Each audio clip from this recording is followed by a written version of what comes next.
আসসালামু আলাইকুম সুপ্রিয় দর্শক শ্রোতা, আমি এই মুহূর্তে দাঁড়িয়ে আছি ঝিনাইদহ জেলা সদরের একদম কেন্দ্রে অবস্থিত মিয়ার দালানে।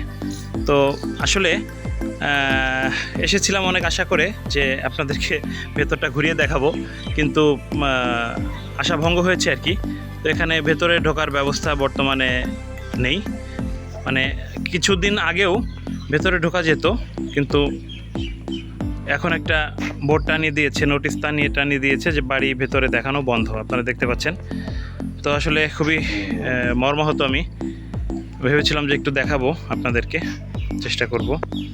যাই হোক, এখন বাইরে দিয়ে দেখেই সন্তুষ্ট থাকতে হবে। তো ঠিক আছে, সাথেই থাকবেন, ভালো থাকবেন। মিয়ার দালান বাংলাদেশের ঝিনাইদহ জেলার সদর থানার মুরারীদহে অবস্থিত একটি পুরানো জমিদার বাড়ি। এটি ঝিনাইদহের একটি দর্শনীয় স্থান। বাড়িটি স্থানীয় নবগঙ্গা নদীর উত্তর দিকে অবস্থিত। ঝিনাইদহ শহরের প্রাণকেন্দ্র থেকে প্রায় 3 কিলোমিটার দূরে এটি অবস্থিত। বর্তমানে বাড়িটি ভগ্নপ্রায়।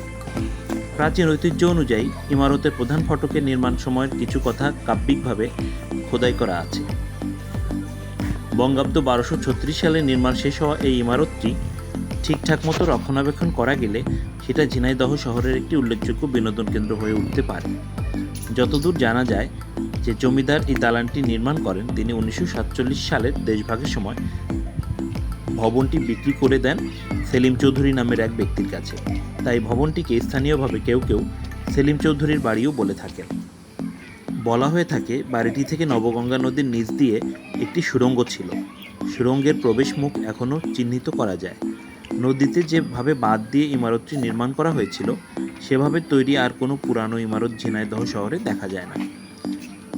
বাড়িটির স্থানীয়ভাবে ব্যাপক পরিচিতির আর একটি বড় কারণ বাড়িতে থাকা একটি বিশেষ খেজুর গাছ, যে গাছটিতে একাধিক মাথা ছিল এবং প্রতিটি মাথা থেকেই রস আহরণ করা যেত। 1229 বঙ্গাব্দে ভবনটির নির্মাণ কাজ শুরু করেন তৎকালীন জমিদার সলিমুল্লাহ চৌধুরী। 75,000 টাকা ব্যয়ে বাড়িটির নির্মাণ কাজ শেষ হয় 1236 বঙ্গাব্দে। সলিমুল্লাহ চৌধুরী বা সেলিম চৌধুরী স্থানীয় লোকজনের কাছে মিয়া সাহেব নামে পরিচিত ছিলেন। সেজন্য বাড়িটি মিয়ার দালান বলে পরিচিতি পায়। কথিত আছে সলিমুল্লাহ চৌধুরীর পিতা বধুই বিশ্বাস ছিলেন নলডাঙ্গা রাজবংশের দেওয়ান। বধুই বিশ্বাসের মৃত্যুর পর সলিমুল্লাহ নলডাঙ্গা রাজবংশের কর্মচারী হিসেবে যথেষ্ট উন্নতি করেন এবং তাকে চৌধুরী উপাধি দেওয়া হয়। তিনি মুরারি নামে এক হিন্দু রমণীর প্রেমে মুগ্ধ হয়ে তাকে বিয়ে করেন। পরবর্তী সময়ে ওই নারীর নাম পরিবর্তন করে বিবি আশরাফুন্নেসা রাখা হয়। কিছুদিন আগেও বাড়িটির ভেতরে যাওয়া যেত, কিন্তু এখন আর ভেতরে যাওয়া যাচ্ছে না। তাই আমি বাহিরের দিক থেকেই ভিডিও ধারণ করে দেখানোর চেষ্টা করলাম।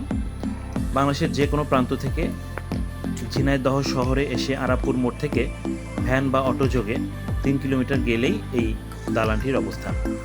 সম্ভব হলে এসে ঘুরে দেখে যাবেন, ভালো লাগবে। সকলকে সাথে থাকার জন্য ধন্যবাদ। দেখা হবে আবার পরবর্তীতে অন্য কোনো একটি জায়গায় নতুন কোনো ভিডিও নিয়ে। সে পর্যন্ত ভালো থাকবেন। আসসালামু আলাইকুম।